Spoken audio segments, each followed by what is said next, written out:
So, welcome everybody to the Premier League Cricket Show, and it is week 8 of the Premier Leagues around the country. Yeah, okay, Northamptonshire, you've only had 3 weeks, but that's by the by.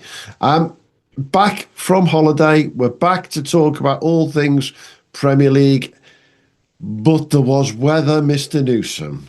We've had the first weekend where we can honestly say we had no idea who was going to finish and who wasn't, did we, mate?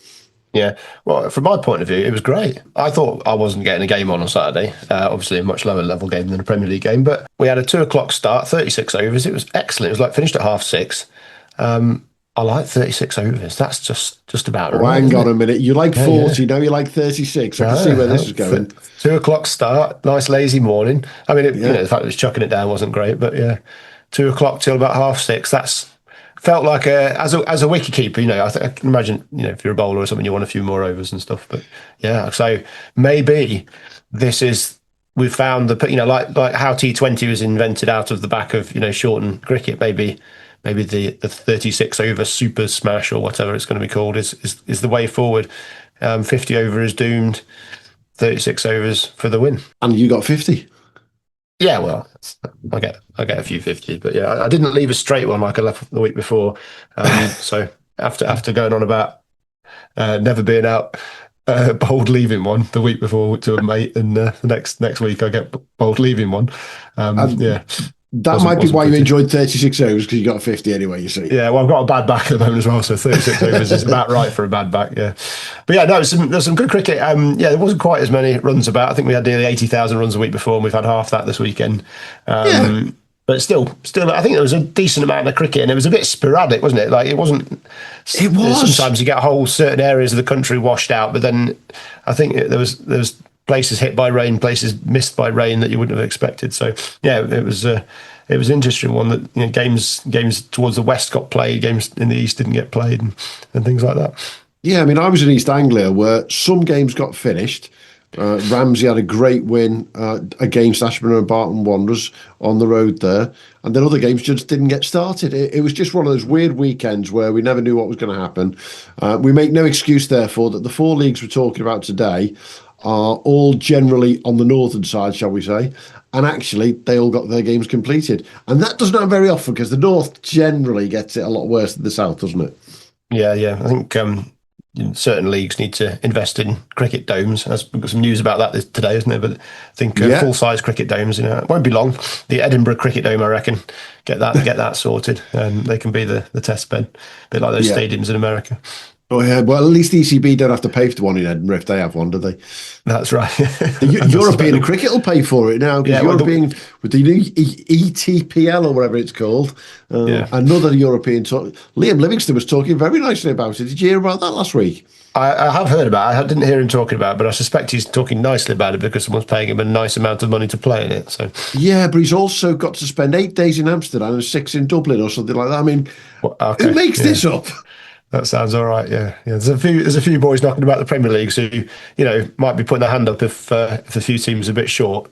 Yeah. I suppose I can come and help you out for a week. Obviously, we wouldn't name names Cameron Hemp, would we? Not in the slightest. Let's talk about some of the cricket that went on then. So yeah, there was the usual sort of mix bag of what goes on around the country, but I think what's clear is bowlers were in charge, 22 centuries and 40 fifers. First time this year that the fifers have not just beaten but hammered the batsmen around the country. Clearly, there were some ridiculously fast games. The fastest game of the day was finished with our friends at Findon Dolben, who decided to bowl their opposition out for 70 something, and we'll just get them in 6 overs, shall we? They decided they were Hoyland Swain for the day. Let's not mess about. But would you believe there were 15 Premier League sides around the country bowled out for less than 100? And we're going to talk about the North Staffs and South Cheshire League to start with, where without a shadow was one of the most remarkable games of the day. Now, unfortunately, we do have to talk about our friends at Porthill Park. So John Hancock, Dan Hancock, we do apologise in advance, but it's not our fault that you couldn't chase down Hem Heath when you'd bowled them out for 74. who got the wickets to take them? Your hero, Mr. Newsom. Well, I think when you're defending 74, then if you put a list of Premier League bowlers, you get a big list of Premier League bowlers of who you would consider would be able to defend 74, and then maybe chuck in a North South Cheshire sort of vibe to it, then you'd go. I think there'd be very few people looking past Liam Banks. So I think he's walking out. They go, "Yeah, I got this, lads. Yeah, no problem. Yeah, don't worry." So yeah, pretty interesting start for Liam Banks. Tom Steele out for naught, and then John Hancock next ball, also to Liam Banks. Overlay to Louis Allison, also to Liam Banks, and he's also picked up Tom Longworth for 15. Caught Matt Hodgson, bowled Liam Banks, and Matt Hodgson with 4 catches as well, and then Liam Will Kilgareth, is that how I pronounce that? Kilgareth, Ollie Shirley, both got some decent runs and looked like it was game, set, and match, and then a few. Tom Hodgson came back, and then Ben Topley with the win at the end there, and it's on camera as well. Which is nice. It is. I make no apologies that our mate Mutz at my side of cricket, he's done a wonderful video, commentated all day, and I thought it was quite nice. He did start with Liam Banks being skittled on his video. Shows that he did get absolutely skittled himself. But then I think the most remarkable thing about watching the video and watching it back, Matthew Hodgson behind the stumps, standing up to Liam Banks, 4 catches. I mean, that was a real top piece of work there, wasn't it? Yeah, it is not easy standing up to anybody really, and just to be so consistent to somebody as good as Liam. I suppose sometimes it helps when you've got somebody as good as Liam, because you know where the ball is going to go. Yeah. It's not easier keeping to top class bowling, but you can sort of predict where you're going to actually have to move your hands a little bit, and I assume it'll be a pleasure for him to be keeping to him. But yeah, to get 4 catches and such a crucial win is fantastic. So yeah, Liam just continues to prove he's just one of the best Premier League cricketers in the country, full stop, doesn't he? I mean, I know he's only got 9 here, but in the context of a game, that's still a lot of runs, to chuck in his wickets as well. So he's popped up in my all-rounders table, despite only getting 9 with a bat. So yeah, a fantastic performance from him. It was a mad game, wasn't it? To see that happen, and to see, the game was completed in 56 overs, which actually, compared to the fastest finish, was quite a lot.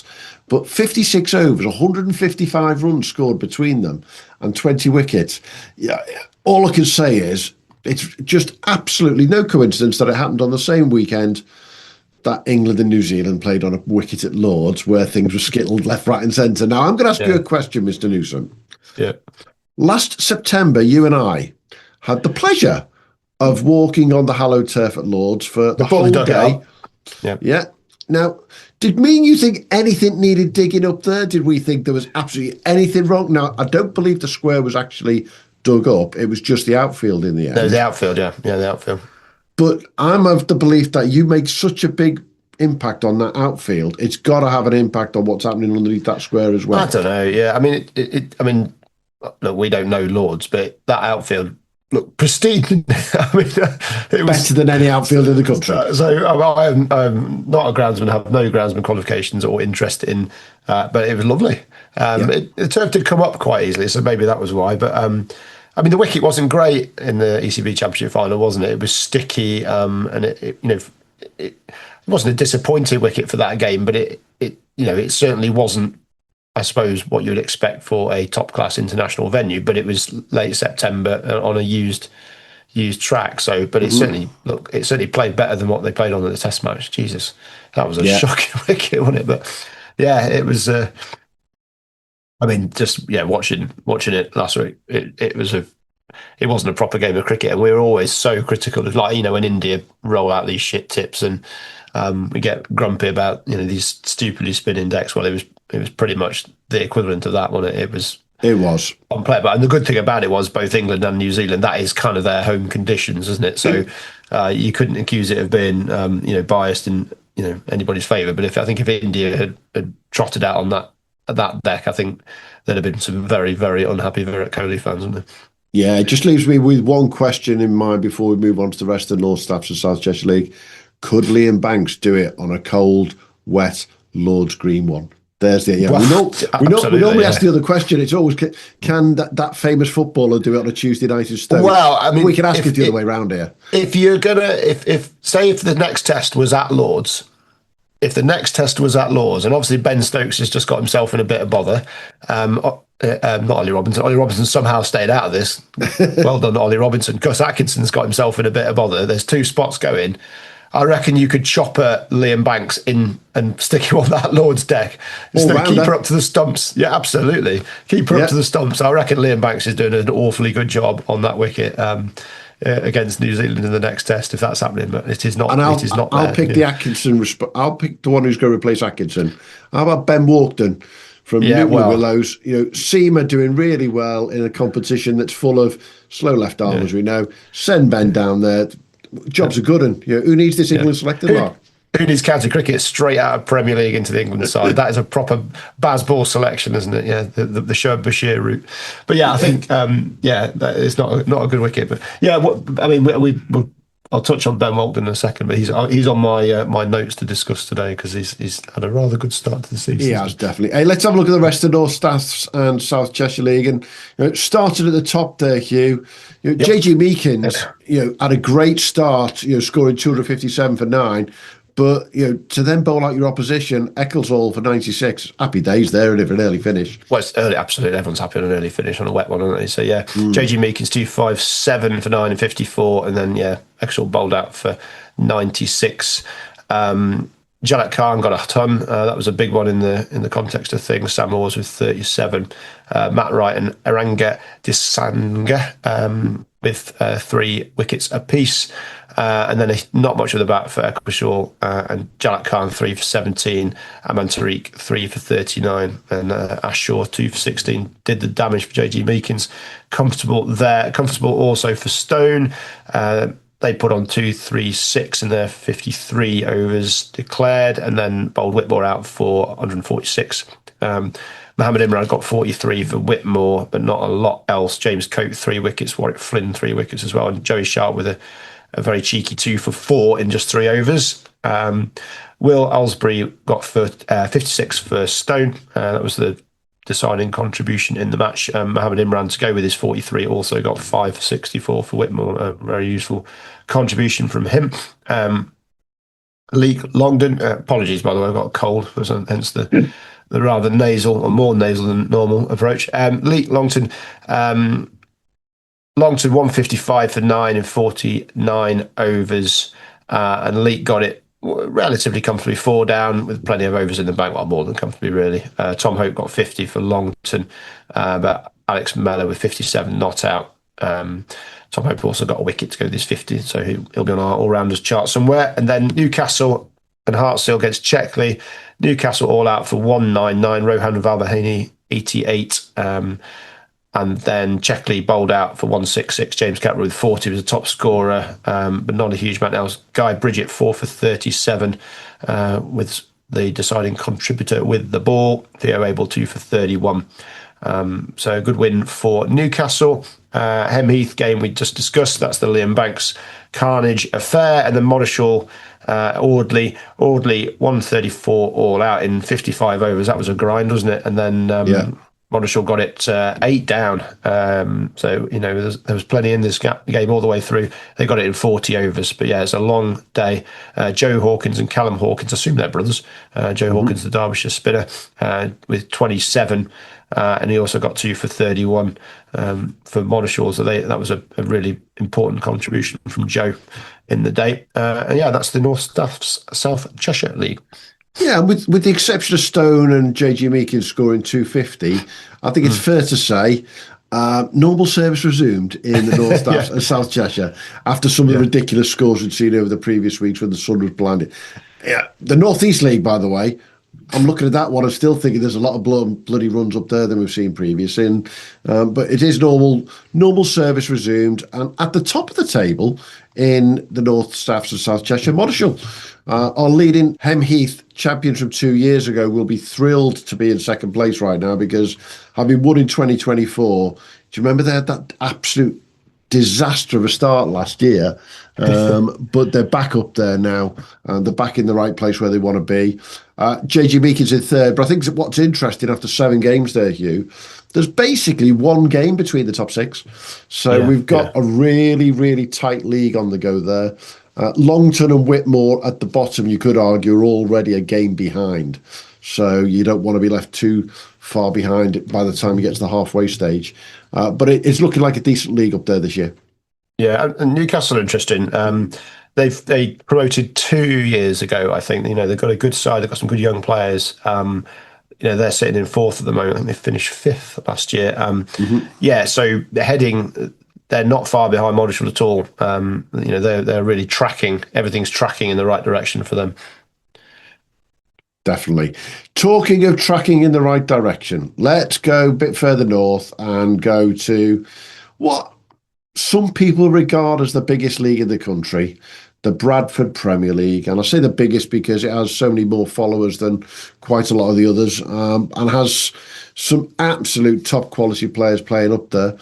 They probably were as surprised as anybody else to find themselves getting a full set of games in. Now, there was some rain-affected stuff going on there as well. In particular, Champions New Farnley basically played a T20. But they all got results in their games. And, at least they got through the weekend, didn't they? Yeah, absolutely. I mean, there's not a huge amount of scores over 200. There's a few games made it past there. But, yeah, there's a few shortened affairs that looked a lot of fun. Bradford and Bingley 164 for 4 in 30 overs. Jacob Slate with 45 against Pudsey. Pudsey didn't get there. They bowled out in 25 overs for 125. Matt Deuce with 22, but Archie Barraclough 5 for 19 off 6.4 overs. He's had a good day there, hasn't he? So good win for Bradford and Bingley. Methley against Farsley. Methley got the win. That game went, I think, just ever so slightly reduced. I think they just lost a couple of overs, I think. Farsley 233 for 9 in 48. Sabir Mahmood 77. Joe Pocklington doing the business. While he's not required by Notts, he's played quite a few Notts games recently in the T20. He got 40. Methley able to get it done pretty comfortably. They got there with a couple of overs to go, only 5 down. Jared Warner, 101 not out of 127 balls. Joe Davis doing his best to stop that with 4 for 48. But yeah, Methley got the win there. Ger Lane, New Farnley was reduced to 20 overs aside. New Farnley batted first, I think, and got 149 for 9. Ed Brown 41 off just 26. Adam Ahmed 31 off 26. Umar Yaqub with 4 for 26 in just 6 overs, and Adil Islam 4 for 38 in 6 overs. For Ger Lane weren't able to get there. Mohammed Wazin Khan got 28 off just 16. Yasser Ali 26 off 22, but Gurman Radwara 4 for 28 off 5 overs did all the damage, but it looked like a lot of fun there. I don't know how long they had to wait around to decide it was a 20 over game. But it's a 50 over league, so you must be hanging around a hell of a lot. Yeah, so it was a bit of sitting around.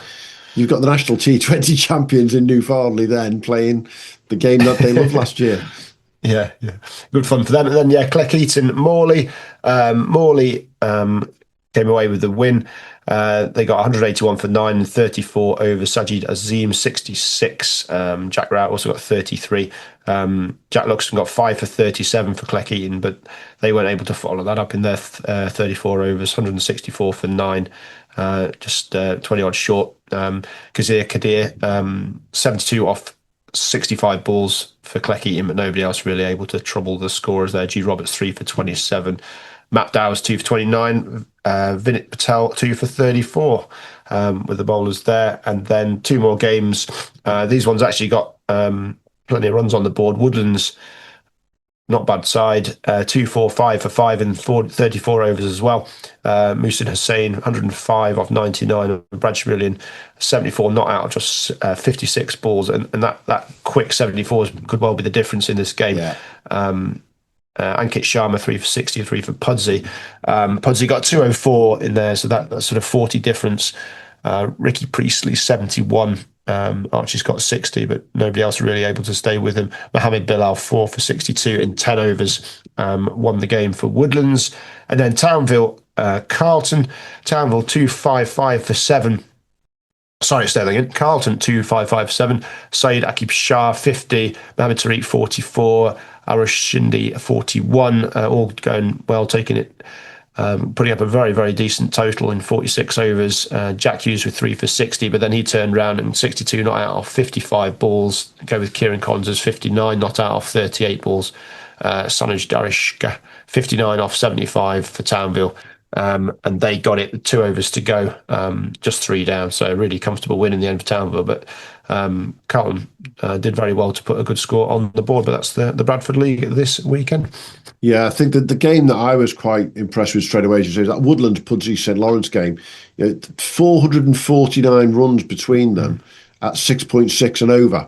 They were moving there. But what's fascinating about the Bradford League last weekend, you only have to look on the map to see where all the clubs are.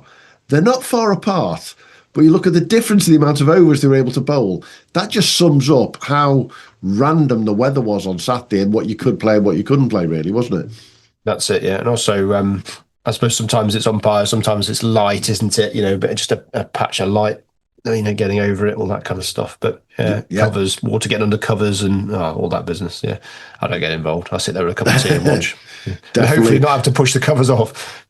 Yeah, definitely. Hopefully I'm not missing something here. And I did note that we put a post out last week, which got over 100,000 views plus on Instagram, about the most informed batter in the country, Mr. Steve Bullen at New Farnley.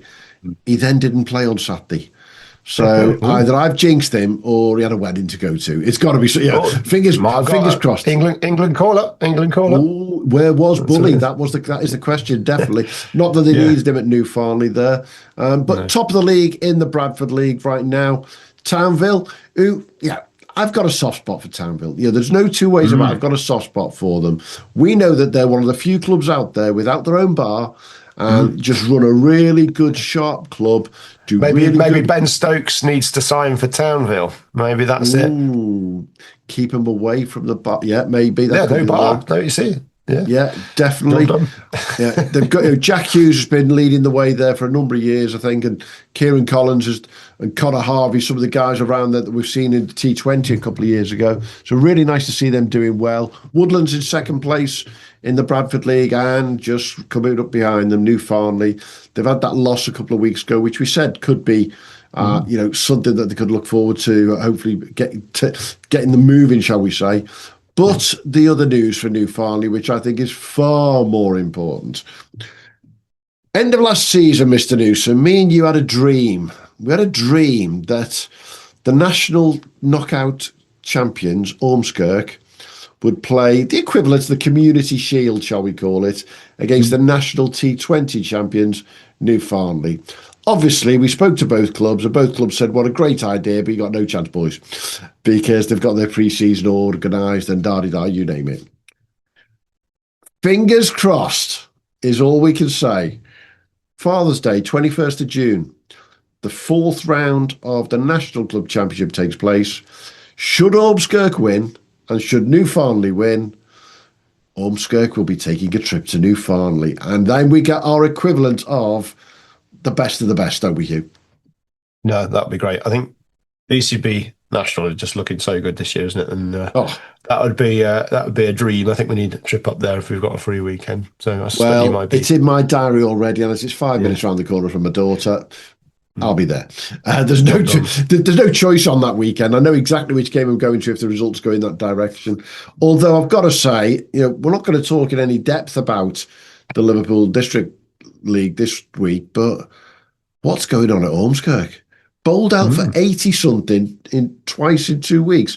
We haven't seen that before, have we? Well, they always say when you climb Everest, it's the coming down that is the dangerous part. So Hmm.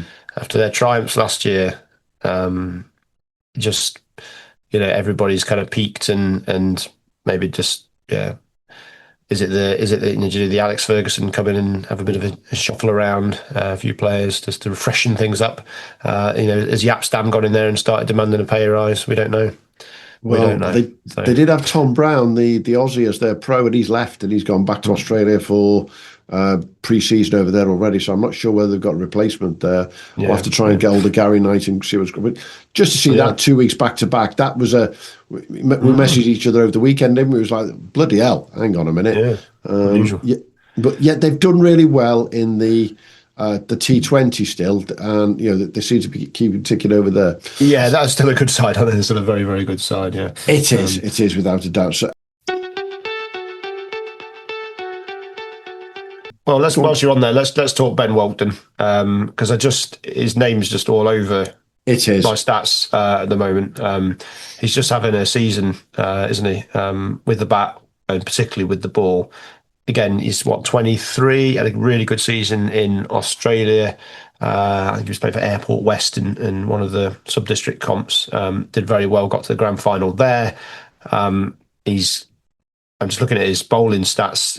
In 2025, he took 40 wickets at 23. Percentage of team wickets is 15. This year in 168 overs, so half the amount of overs than he bowled last year. He's taken 52 wickets at 9. Wow. So something has really clicked with his bowling this year. Obviously, the weather's been a little bit more helpful, but it's not. I mean, it's not been massively more helpful. It's not been only the last couple of weeks we've had a decent amount of rain about. There's been a lot of cricket and it's been pretty dry. So he's just come back all guns blazing, hasn't he? And he's playing a bit of twos cricket. He played for Derbyshire the other day. Twos for Derbyshire, did he? Was it Derbyshire? I forget the twos cricket all blurs into one. Lancashire twos. I just think, watching him, he's bowling some good heat. One of these guys that, a bit like Rory Hayden, is there a guy that, absolute top draw cricketer, somebody back him, give him a contract, give him a professional winter with some, I would say, looking at Rory Hayden, he's probably put on a 5 MPH, do you think? Absolutely. Based on the back of just having a pro environment around him. Rory Hayden got a shout out from the Wisdom boys the other day, how impressed he was as a bowler, So is Ben Walton the next one? I don't know, but certainly in terms of form players in the Premier League, bowling stats wise, last few weeks, Cumbria got 3 wickets. He got 5 against Northern, 2 again for Cumbria in T20, 3 for 18 in a T20 for Cumbria against Northumberland. Against Rainhill, he got 6 for 37. Against Rainford, 5 for 16 in 6 overs. Against Wallasey, 6 for 38 in 12 overs. Against Formby, 6 for 27. This is all from May onwards, so literally in the last month. He's got 6 for 2, 3, 4, 4 fifers, and that's including some T20 in there as well. So he's form of his life. Add that to runs as well, 78 against Northern, a 61 not out as well in there. So he's started the season with 163 in the league against league. So is there a better form player in the country at the moment than Ben Walton? In terms of all rounders, I would totally agree, 100%. Playing for Lancashire Twos this week at his home ground of Newton Willows.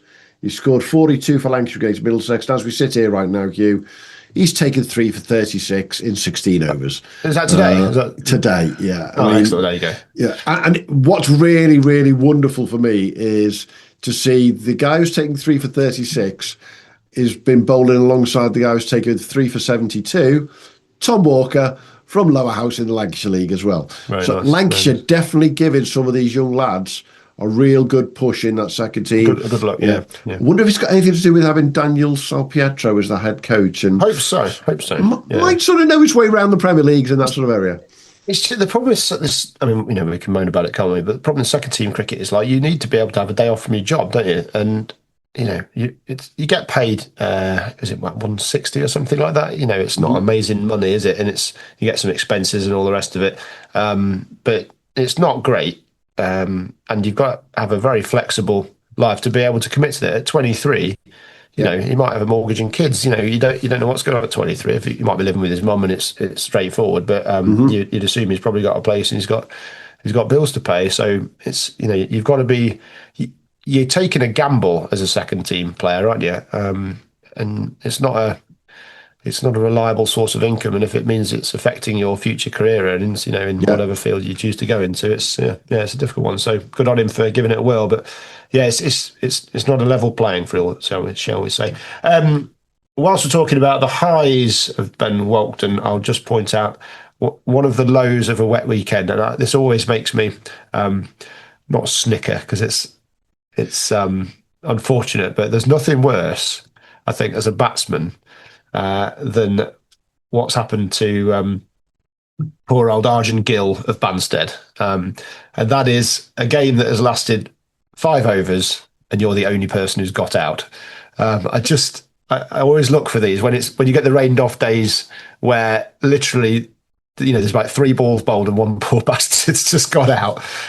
You know, it's just like you just gonna, as an opening bat. I love opening. I think opening is the place to bat, particularly in club cricket. You know what you're doing. You're getting a gig every week, but there is these kind of days where you're trudging out to bat.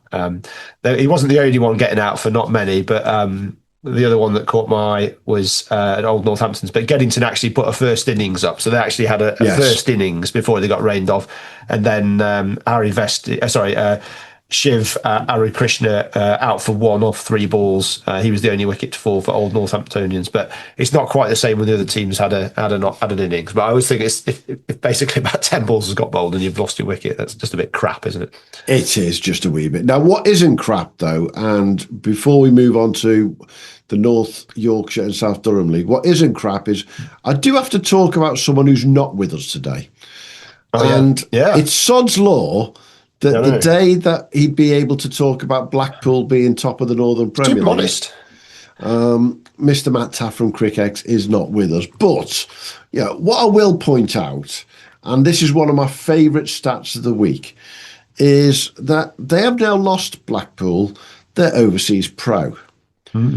But having taken 46 wickets at 6.11 average in 104 overs, Ali Usman, we salute you. And do you know what? You deserve that call up to the Pakistani team to play in the West Indies and hopefully tour England later in the summer.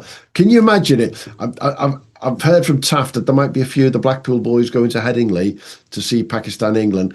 If Ali Usman's there, and you're watching the same guy who's had it on a string for you at Stanley Park. I mean, it doesn't get smashed around the park.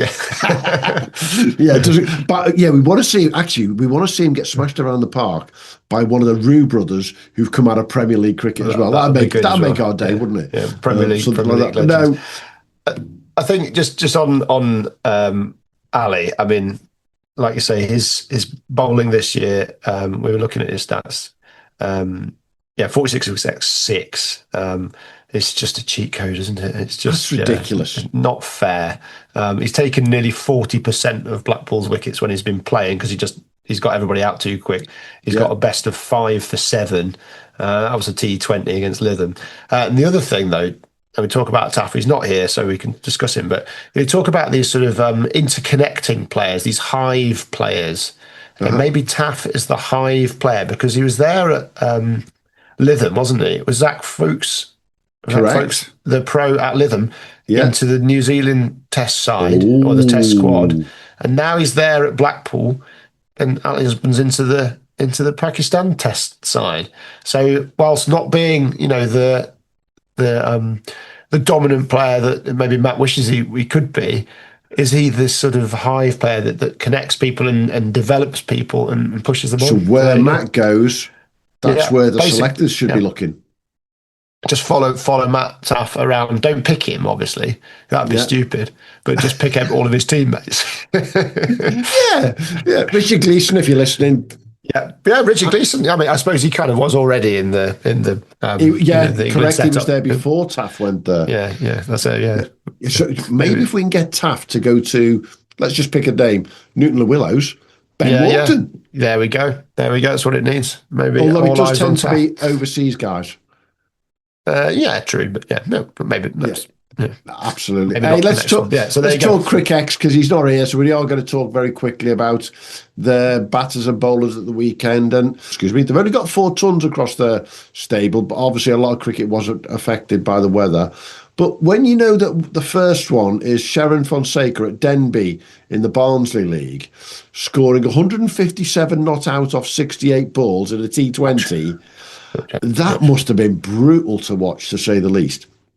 Yeah, But painful. then following that one, 143 not out of 100 balls from Himasha Leonargi at Stafford. And then Mohammed Bilal in a T20 for Stamford Bridge, 105 off 48.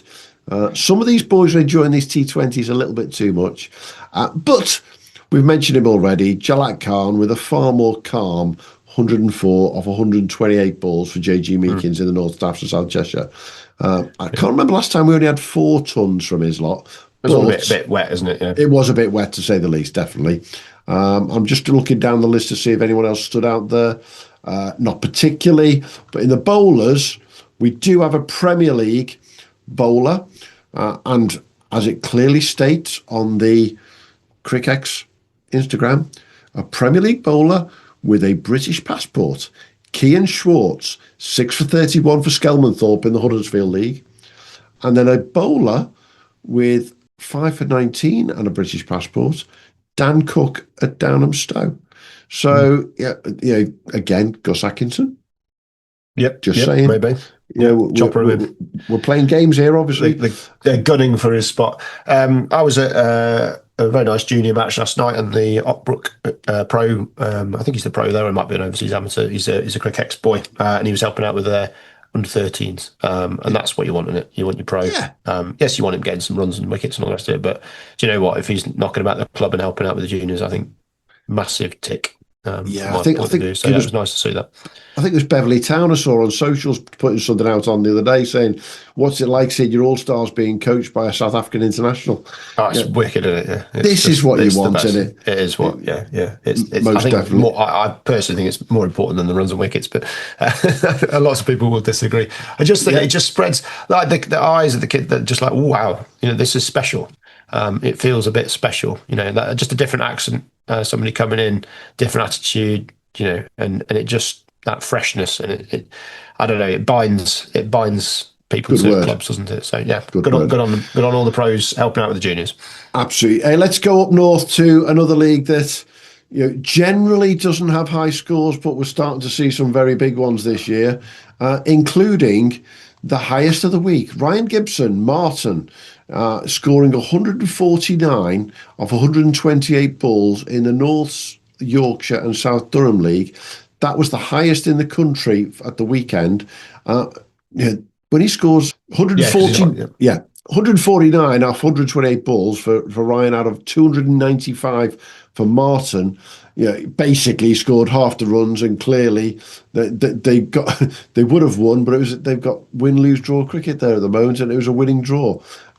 Disappoint you when you've scored that many. Martin in 5th place would have been hoping to get a little bit better than that against Middlesbrough, who are down in 11th in the league. But great performance from Ryan. And what else you got up there in the northeast there, Hugh? Well, we've got a few lads playing twice because we've got Martin and Stokes, Stockton, Saltburn all played twice. They played on the Sunday. Not quite sure what that is. I always think it's a bit naughty when you play Saturday, Sunday, because you can get a real advantage if you've got bad weather knocking about. You get your game done, and then everyone else gets rained on. But it obviously can work the other way. I'll start on the Saturday. We'll start at the bottom with Saltburn. Bishop Auckland, Saltburn 197 for 10 off just under 50 overs there. Joe Emerson 53 not out. Nathan Rimmington 4 for 50. Bishop Auckland didn't get anywhere close, 81 for 10 in 28 overs. Callum Oldfield put up a fair bit of resistance, and I assume it's his brother Scott Oldfield was the second top scorer with 10. Everybody else not quite so good. Liam Crooks 4 for 25 and Jack Almond 2 for 19. Miserly as always. And then the Martin game, 295 for 9. Ryan Gibson 149. Chris Veazey 46 not out, supported him well off just 36 balls, and Lee Hodgson also with 43 off just 39 balls, and Kim Malik with 3 for 83 for Middlesbrough. But yeah, they didn't get anywhere close, but it was a winning draw. They just needed the 1 wicket to get the win, and Middlesbrough clung on in 54 overs.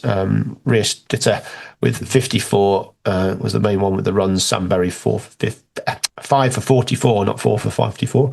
5 for 44 there, and then Barnard Castle, Richmondshire. We've got Richmondshire got 138 for 10. Joe White with 70 was the top scorer for Richmondshire, but yeah, they didn't get too many on the board. And then Barnard Castle got it very, very comfortably in the end. In 29 overs, just 4 down. Finn Usher 50 not out. Eddie Barnes 45 not out. Both reasonably quick. Harvey Websdale 2 for 38 was the only bowler that. 2 for 38 and Josh Downs both 240. But yeah, Carl Carver 4 for 10 was really I think the difference maker in the game for Barnard Castle off just 5 overs there. Hartlepool, Stockton batted first. They put up 261 for 8 in 50 overs. Joe Hewiston was 65, Chris Hooker 47, Ollie Mould 41. A few lads with twofers, and then Hartlepool got bowled out for 201 in 37 overs. Matt Adamson with 38 and Craig Symington with 38. He got 2 for 28 as well, so a decent performance from him. But James Ward with 3 for 17, Billy Shackleton 3 for 48. Got the win for Stockton. Stokesley 300. We've got a 300 on the board. Joey, can I pronounce his surname? Whale? Yeah, I'll go for Whale. Johnny Whale. 109 off 125. Was the top scorer and one of the top scorers in the country all weekend. Went too many hundreds knocking about, and then Darlington bowled out for 152 in 43, a mere 154 short. Not a great day for them with the bats. And Johnny Whale's brother, WJ Whale, 4 for 32 with the ball. Finn Morris 3 for 48. And then the last game on the Sunday was Darlington a cricket club. They got 287 for 8 in 48 overs, and Mask bowled out in 45 overs. Farhan Ahmad 73 for Mask was the main contributor there, but Matt Pillans 5 for 78 off 13 overs did the damage, and Vishal Tripathi was with 89 was Darlington's top scorer. Doug Mulholland with 70 as well to help them to that big total. So a good win for them. And then 2 games on the Sunday. Martin playing Saltburn. Saltburn batted first at Martin's ground. Shachithra Saringi 76 off 85. Sam Spencer 66 for Saltburn. They put 219 for 9 on the board, but Martin got it comfortably. And Ryan Gibson doing all right there again. 68 off 91. Lee Hodgson 57 not out. And Dan Moriarty for Martin got 4 for 44 as well to help the winning cause. Ollie Stewart 357 was the best that Saltburn had on the day. And then the last one, Stokesley versus Stockton, the battle of the and it was quite a quick affair. Stockton 68 for 10 in 34 overs, and Stokesley got it in 9 overs. Finn Morris 5 for 28, so he had a decent weekend, and WJ Whale as well 4 for 17. Those lads are in the wickets this weekend. That's the North Yorkshire South, don't they? So big win there for Barnard Castle, beating Richmondshire. Barnard Castle lead in the run at the moment, in first place with 22-point lead over Richmondshire in second place. So to get a win over them this early in the season, there's only 8 games gone, and get that gap, I think, makes a big difference there straight away. And quite a comfortable win for them when you look at that for Barnard Castle. But yeah, I'm going to have one of the moans of the week that I haven't had for a while now. Right. We haven't talked point systems for a while, Hugh, and how about talk knots? So yeah. Yeah, well, if we look at the games on a Sunday, just in isolation, first thing I would say, there was 8 games in the North Yorkshire and South Durham League over the weekend, and there was only 1 draw, even though it was win-lose draw cricket. What's the point? Just go win-lose. But because they have win-lose draw cricket, they also then have some strange little foibles, shall we call it. So, Stokesley on Sunday won batting second, and scored 20 points. Congratulations, boys. Yep. However, Martin, who won bowling first, guess what that means? They also batted second. Got 25 points. Why? Because they lost the toss. So they lost the toss. Yeah. And as a consequence, gave 5 extra points for the toss of a coin. Yeah, I mean, they were obviously they could have then batted out for the draw and got points that way, but they lost the toss. So, yeah. It's 5 points for a toss, basically. Yes. It's simple as that. It's not quite the Whipple 1 point if you got an umpire doing your sixth team. But basically, Stokesley won batting second. And by the way, their batting second was 9.3 overs for 20 points. Whereas Martin batting second, bowling first, as it says on the card, batting second, 222, 48 overs. Yeah, I suppose they were put into bowl, so they kind of, yeah. I appreciate they had a tougher job. If you get a win after losing the toss, you get bonus points. Yeah. Just makes things all so bloody complicated, to say the least. But hey ho, it's my first moan in I think 8 weeks about point system, so I ain't done bad this year, have I? No. But public moan. I think there's been a few private ones, but yeah. Well, yeah, private ones are different altogether, aren't they? So, the other thing I don't think we'd picked up on this one before either is Stokesley. There is actually 3 Wales. You've got Johnny Whale, WJ Whale, and Andrew Whale. Now, we normally have to ask that question sometimes. Brothers, got to be with that name and all 3 playing in the same Premier League. Or 2 brothers and a dad. Could be 2 brothers and a dad, couldn't it? Yeah. So are the Whales the equivalents of the Wilcoxes at Downham Stone?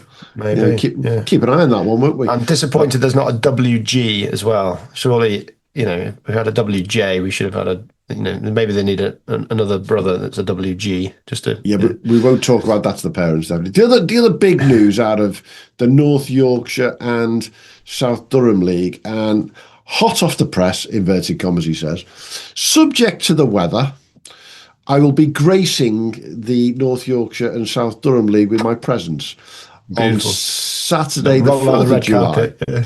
Roll out the cheese.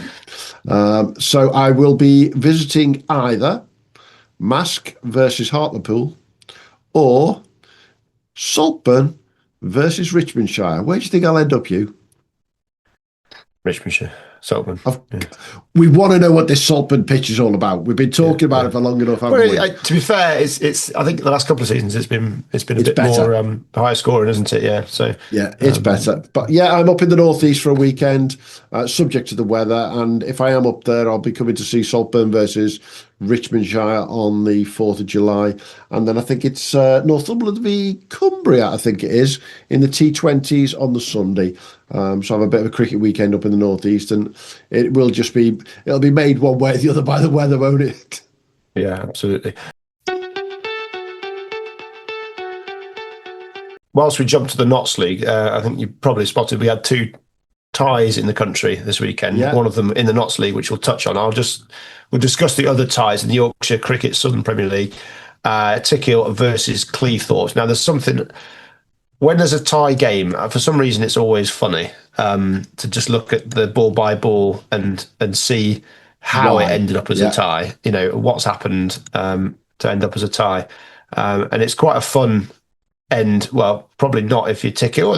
They shared the points, but essentially, it was all going wrong for Tickhill because they were 9 down in the 38th over, so they've had a really good recovery. They didn't need a huge amount to win. I think they needed, let's have a quick look from the 9th wicket falling. Where have we gone? Oh, was it the 35th over? So they needed about, the 35th over. They've had a really good last wicket partnership. They put all the hard work in, and they needed 3 to win off 2 overs, from what I can see. 3 to win off 2 overs, a target of 138 and 46. So they still had another over to go. They managed to get 2 off the over and then a run out. And a tie game on a run out with an over to go, unless there's some weather maybe knocking them out. I don't know. I don't know the ins and outs of the game in detail. But thanks to the glory of Frogbox, there's a direct hit. Oh no, it's not a direct hit. It's a dive and a great bit of fielding. And he's definitely short of his ground. So yeah, he is a glorious. We've got basically 30 centimeters of fresh air between a win and a loss. So really good game of cricket. But yeah, funny to look at that. But we'll jump to the Cavs game where there was the other tie this weekend. Yeah, Woolton 257 for 7 batting first in 50 overs, and Cavs 257 for 10 in 50 overs. So a last ball wicket, and they needed one to win off the last ball, and they weren't able to get there. But just again, jumping to the ball by ball, it was a very interesting carnage finish. They needed 8 off the final over. They lost Fateh Singh first ball of the final over. Mohammed Abu Bakar, who is well known to me, is my lad's mate and teammate. He managed to get a few dots in and then got down the other end. Shafiq got a 6. And then he was out off the last ball, caught off the last ball. So Hamish Llewellyn got it done. So yeah, really great game of cricket at Woolton. It's not all going Cavs' way at the moment, but they're still well in the hunt, aren't they? But a really good start from Cavs.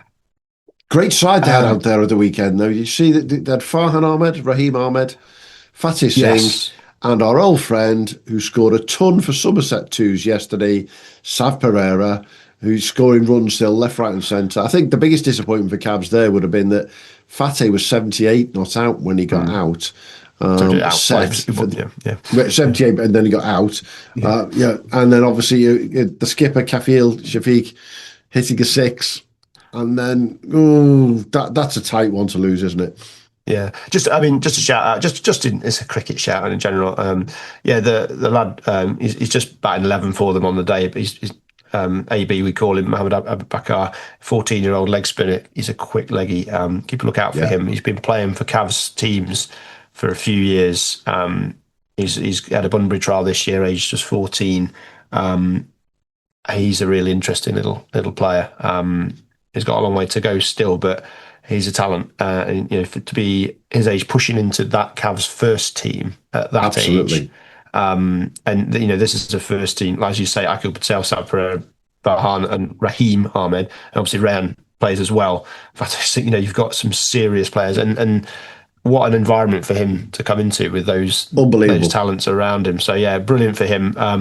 He didn't get, he batted 11 and didn't get to bowl on the day, and normally he plays a team, at least one team down. Generally, I think he's playing mostly in their second team this year. But yeah, great, and just a great example of just getting the kids in and the experience they can gain from that. Yeah, jumping in then, Colliam and Notts and Arnold. Colliam got a pretty comfortable win. Notts and Arnold bowled out for 160. Arnav Jumli 44 of 75, and a pretty team effort to get them bowled out. Lots of twofers, 2 for their rep Bridgens.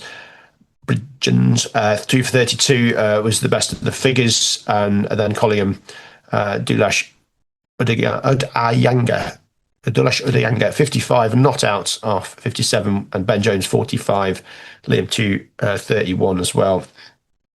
Got the win for Colliam in just 30 overs, so a short finish for them. Clipston Papawick at Papawick. Clipston batted first, 202 for 9 of 38.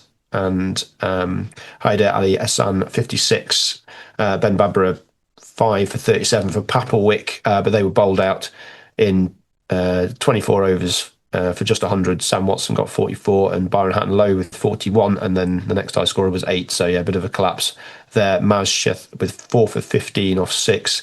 Atik Dungara 4 for 26 off 8 with the main destroyers for Clipston. Comfortable win for them. Kimberley and Cutney, a battle of the big boys there, and Kimberley, Cutney batted first and were bowled out for 150. Thomas Lutt, 56 off 95 balls, proved it probably wasn't particularly easy there, and Joe Booker 3 for 10. Alex King 3 for 16 for Kimberley, and they got it done in 44 overs. So it wasn't easy, but they're only 5 down. Harry Burnhill 37, George Bacon 30, Seb Said 24. Yeah, it wasn't. I don't think it was particularly easy there, but they got over the line pretty comfortably in the end. And there's the tie, the Cavs tie that we just discussed. Bulletin 257, Cavs 257. I don't think I mentioned all the guys. We've got obviously Fateh Singh 78, Akil Patel 44, Sav Pereira 44, and then Johan Cronje 68, Hassan Azad 67, and Hamish Llewellyn 59. So there's lots of guys sharing the runs around there in that tie game. Caythorpe, they got 192 all out in 45 overs. Freddie King with 53. And then they bowled Attenborough out for 170 and 42. Josh Orson got 60. Lucas Stinningford with 30. But Ollie Henshaw for Caythorpe to go with 21. Also got 4 for 19. So a very good day for him. And then the last game to mention, Hucknall versus Mansfield Hosiebills. Hucknall 265 for 7. Greg Willows 118. Again, there's not many hundreds this weekend, so that was a biggie. Sam Johnson 52. They then bowled out Mansfield for 133. Mark Smallwood with 48, and Rayan Kirella 31. But they weren't able to get many past that. Jake Wright with 5 for 37 was the chief destroyer for Hucknall. Mark Smallwood, top scorer for Mansfield Hosiebills there. You can't take the mickey out of him this week. No, I can't. No. He did his bit. I can't and shan't. But he's a good man, and he's done well. Yeah, absolutely. One side I'm not going to take the mickey out of is Hucknall. I've got to give credit to one player in particular, Greg Willows. So I had the pleasure before my holiday of going to see Hucknall chase down a huge total at Rothley Park in the ECB National Knockout. Unbelievable partnership between Greg Willows and Oliver Horlock, 2 players that I'd not seen live before. Greg Willows, let's just say he's a bit laid back. He strikes the ball rather nicely though, and he's got a flourish when he wants it. But when you look at his numbers, Hugh, for this year, Greg Willows is on 966 runs all in so far this year. He's about just under 700 in the league. He's got 966 runs, 350s, 5 tons in 15 innings.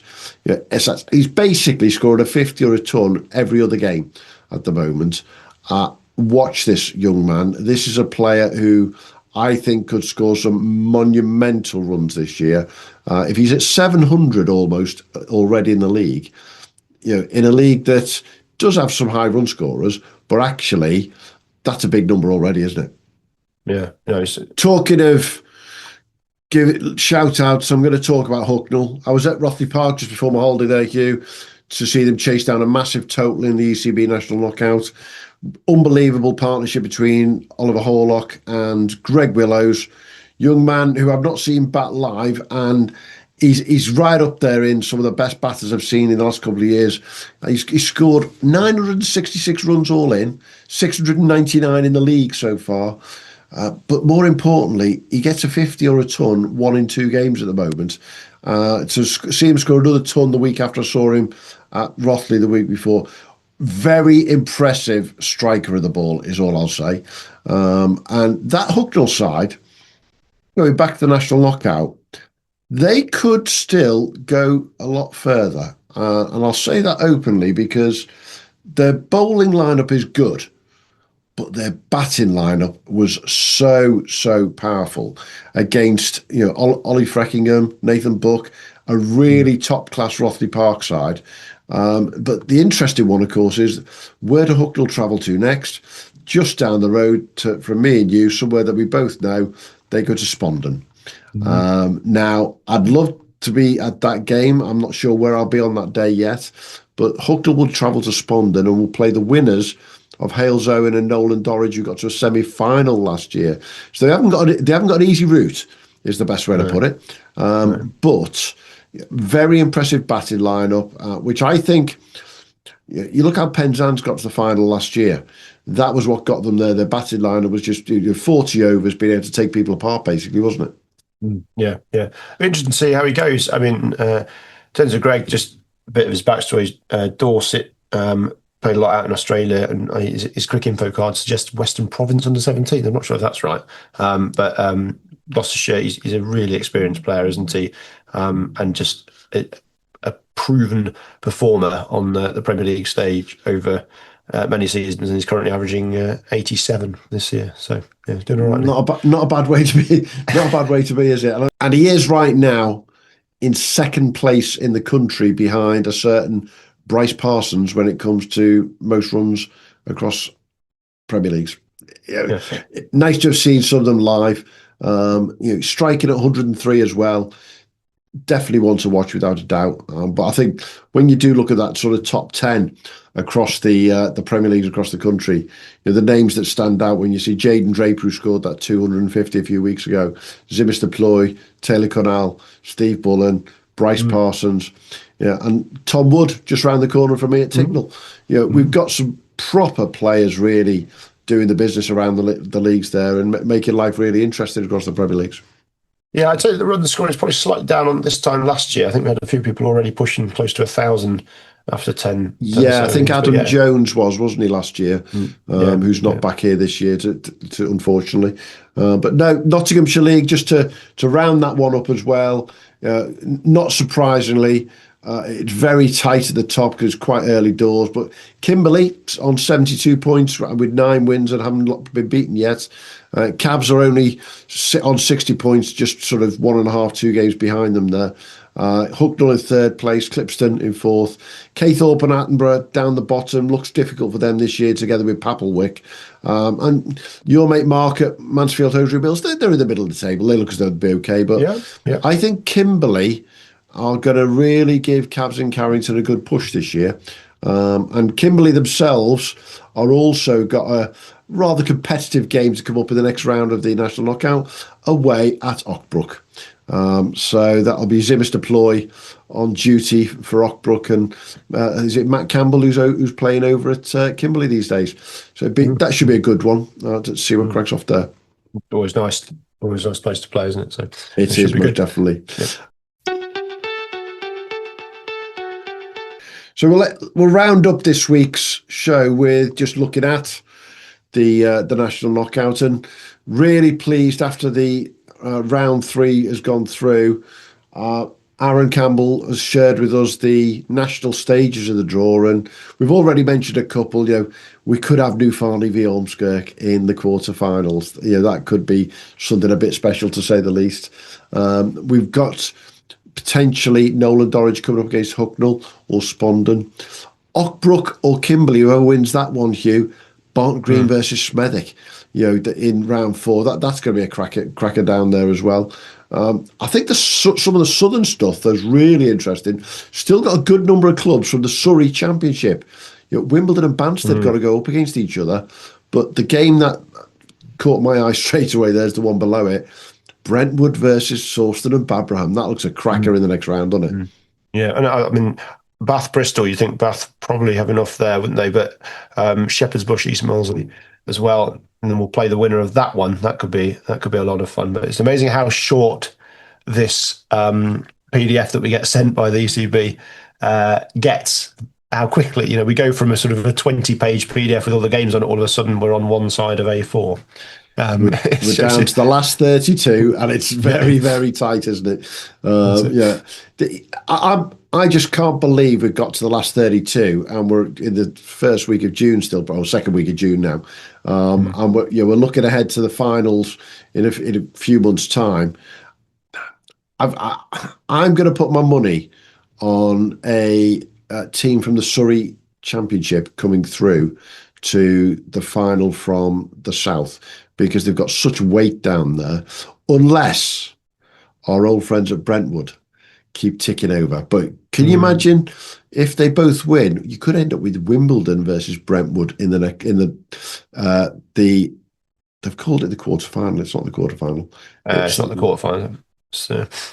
It's the last 16, isn't it? I suppose in the last 16. You could end up with literally could have Wimbledon versus Brentwood in the last 16. some of these games are just ridiculous. Some of the games are so big. The two Premier Leagues with the most entries still left: Birmingham Premier and Surrey Championship. So they're the ones who can be patted on the back for not only taking the competition seriously, but doing well in it. Which is that's. But also the league, if they do get to the final, the leagues finish in August, don't they, down south?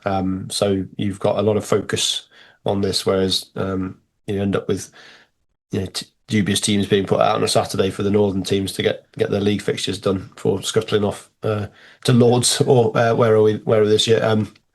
Wormsley this year, aren't we? So it's there's a little bit of an advantage there potentially, unless they lose their pros as they go back overseas. So interesting how it's going to develop. But yeah, it should be going to be an interesting summer.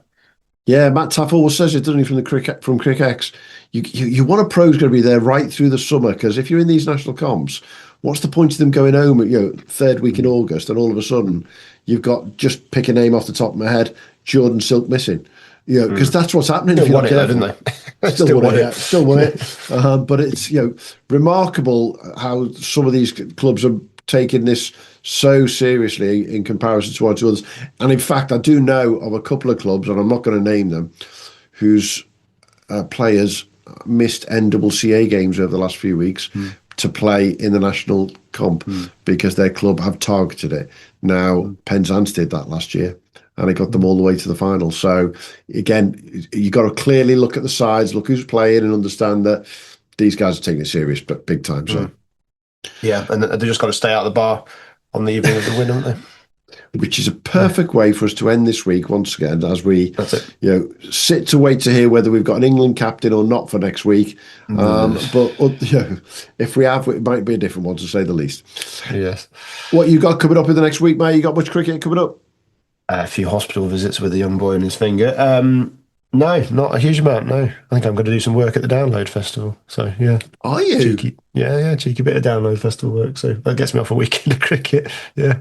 Does that mean you get to just listen to music all weekend and work? Well, a little bit of that, yeah. So I thought I'd have a wander down there and get paid for the privilege. So that sounds fun. It's I've got a fairly quiet one this week. It'll all start ramping up very soon, I think, once the summer holidays kick in with the kids. So it's going to be fun. But no, I've got a fairly quiet one this week. Absolutely. Enjoy, mate. Enjoy the Download. Expect to see some dodgy T-shirts in the next couple of weeks come out of Download. Well, that's it, yeah. I might have a new haircut and a face tattoo. Absolutely. Enjoy, mate. Cheers.